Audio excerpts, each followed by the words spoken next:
How's it going, guys? Brian Cusco here at Triple B, and I'm here with my buddy Travis of Living Legos Reptiles, and we are going to go through his snakes, check them out, and do that whole thing. You might notice something a little bit different about today's episode of Triple B TV, but you know, maybe you'll figure it out, maybe you won't. Well, I guess we'll find out, won't we? You're watching Triple B TV.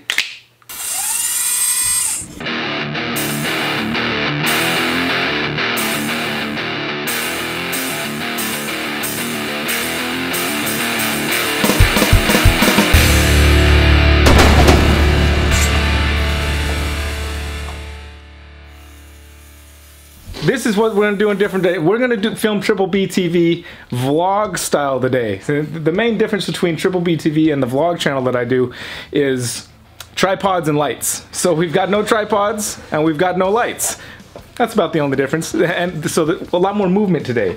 Travis works with a lot of bull snakes. Definitely works with bull snakes more than anybody I know. What are some really cool things about bull snakes? Well, I mean, honestly, the best thing about bull snakes is they're rattlesnake mimicry, which she's gonna give you here in 2 seconds probably. They have keeled scales just like a rattlesnake. They rattle their tail just like a rattlesnake.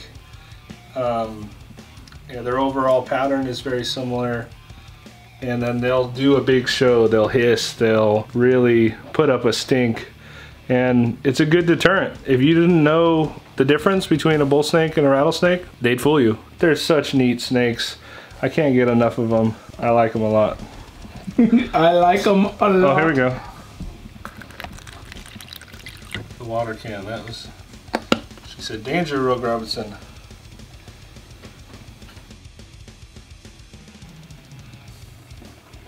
Just putting on a little bit of a show. Nah. We'll bust out Happy. All right, so he's got a bull snake named Happy. I know this guy doesn't name his snakes, so the fact that he named one of these snakes must make it a really special snake. He is a very special snake. Oh, fresh shit. Cool. Hey, Happy. So this is Happy. He's a patternless stillwater hypo bull snake. So this mutation... Oh, he just dove in on his own coils. That was crazy looking. See, he's already rattling his tail. This mutation is pretty neat. A gentleman went and rescued some bull snakes from a rattlesnake roundup in Stillwater, Oklahoma. And one of those bull snakes was gravid. She came home with him, laid a clutch of 4 eggs, and 2 of them were hypos. And that's kind of how that mutation was born. There's 2 types of bull snake hypo genes. So this is the Stillwater, that's the patternless version, and then so this is the kind of normal version. This is a Stillwater hypo, yeah. These are actually from the original line that Marty produced. The big difference is that these guys will get increasingly yellow as they age, as where the other hypo gene in bull snakes, the Trumbo or hypos, they get lighter, but they don't get the yellow. I have both genes. This almost looks like it has like green on its head. Maybe it's just through the camera. Oh, she's gonna... No, there's actually a greenish tint going on there in the nose and the head, right? There might be. It looks green. These guys change colors about every time I look at them, so... So there she is doing that rattlesnake thing. She's doing the rattlesnake rubbing the body together. But nobody's hissed at us yet. It's funny, everybody says these are super mean snakes, but they're really not. Speak of the devil. Oh, there we go. A little hiss. She's so cute. Isn't it cute? She doesn't like that water, bro. Nope. Or maybe it's the camera. Probably the camera. Yes, if you were going along and you knew what a rattlesnake was, or if you'd been bitten before by a rattlesnake and you saw that happening right there, probably leave it alone, right? That's the whole idea behind bull snake mimicry, right? That's the idea. So here's another type of bull snake. Now these guys aren't morphs. This is a locality from Kankakee, Illinois. So where were these from again? Kankakee, Illinois. Okay. See, I would have said that Kankakee. To be honest, I don't know that I'm pronouncing it correctly, but it's kind of like Latin, you know? You just Say it however you think. Oh yeah, I know Latin, sure. Yeah, all my Latin training, it's gonna come into play right here.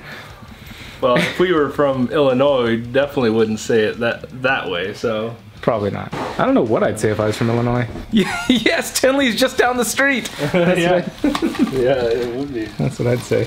Neat. I love bull snakes. We have a whole array of them, and I can't get enough. I'm truly addicted.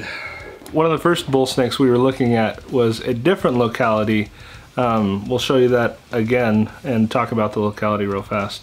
So this guy is a Kingsville, so a Texas locality bull snake. These guys get really intense fire engine red as they get older. You can already see the red there, but he will get brighter and brighter as he gets older. They're oh, big show. He's like, fill up that water, boy, and leave. Water and go fill up the water and go away.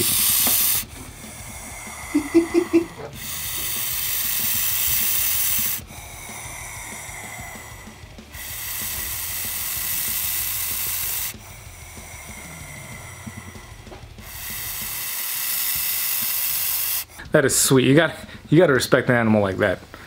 I mean, it's like basically telling you, you must respect me now, right? Right. What else is new since you've been over last? Lots of new bull snakes. Last time I was here, there's some stuff that was here, but last time you were on Triple B TV was I don't think you had those Olive pythons. I'm pretty sure not. Oh, they're getting big. Yeah. They're eating machines. I'll get better action on her. It took me way too long to get olive pythons. But they're definitely smart. I don't know if they're smarter than retics, but I haven't worked with retics in a long time, so I couldn't compare the two. They're the smartest snakes in this room. Now, can you tell us the difference between, like, what are the main differences between a Papuan and an olive python? Well, Papuans are from Papua. Touché. So they're from different continents. So these are Australian species. There's actually two subspecies of olive pythons in Australia. The Pilbaras and then these. That's obviously one main difference. The Papuans also tend to be a lot darker and have more green, like a dark green hue to them, as these are a little more brown. Like, I also don't like calling Papuans olive pythons because they really have very minimal relation to this species. Their head shapes are much different as well. These have a much narrower, longer head, as where the Papuans are kind of short and stubby faced. You know, they can max out at like 14 feet for an adult female, but Papuans are kind of heavier bodied. These guys are like a really long king snake as far as their body structure. They're still big enough to take down little wallabies and stuff. Yeah, they've got it on film eating wallabies, dragging them up a rock cliff. Those are really the only differences I can think of off the top of my head, though. That's plenty. Papuans are cool. I like these guys' face better. Is there something special about your olive pythons that you want to share, or? Well, so these are produced by my good buddy Nick Mutton of Inland Reptile, and these are 100% het albinos, which is the only known mutation of olive pythons at the moment. Very hard to focus on if you haven't noticed, guys. Yeah, they keep moving. They don't sit still. They're not. They're similar to carpet pythons in that way, that they're good climbers and they're not gonna sit there. Well, I hope you guys can appreciate the moments that snake was in focus when I managed to get it in focus. I'm doing manual focus here because it's like autofocus is not an olive python's friend. You wanna hold it? I do. Now I get a turn with the olive python, and if I do really well, I won't. What are you thinking about my finger like that? Don't think of my finger. Stop thinking at my finger.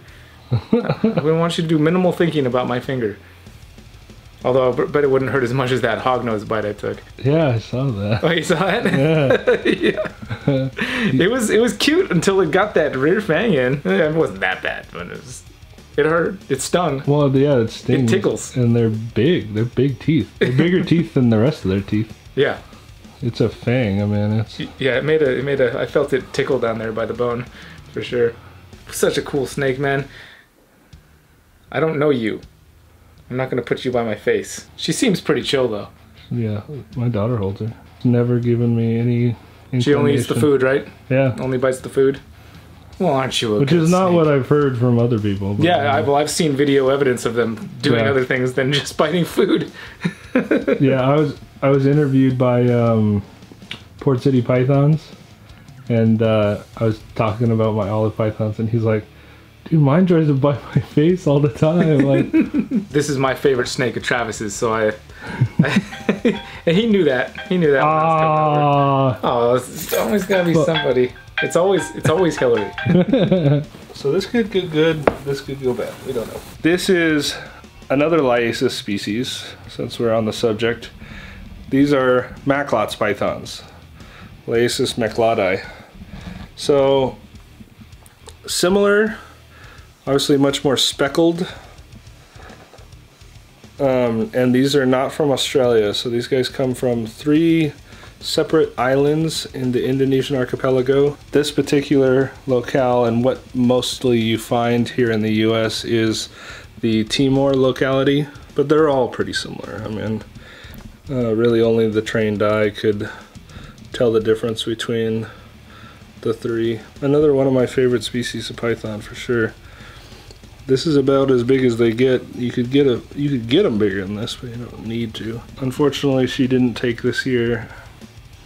I was really hoping for baby Macklot's pythons, but Always next year. There's always next year. They're pretty neat too, that they seem to either be more light than dark, or they're more dark with light.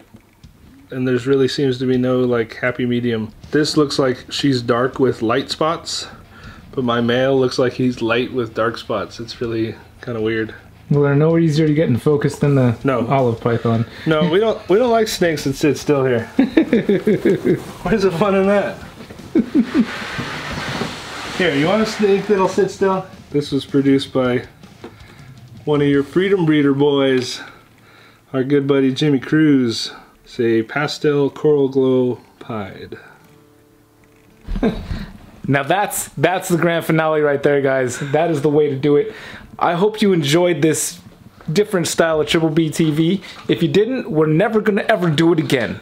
So make sure you leave a comment down below and let us know how much you prefer the other style of Triple B TV, where we have our cameras on a tripod. They're not all shaky and things are in focus. Down in the description, there will be a link for all of Travis's stuff, everywhere you can find him, his bull snakes and all the other cool species he works with. This is a guy you can learn a lot of stuff from. I learn stuff from him every time I'm over here. So reach out to him, let him know that you saw him here on the channel.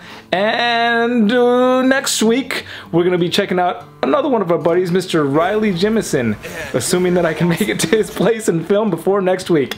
Alright guys, until then, you've been watching Triple B TV. Y'all take care.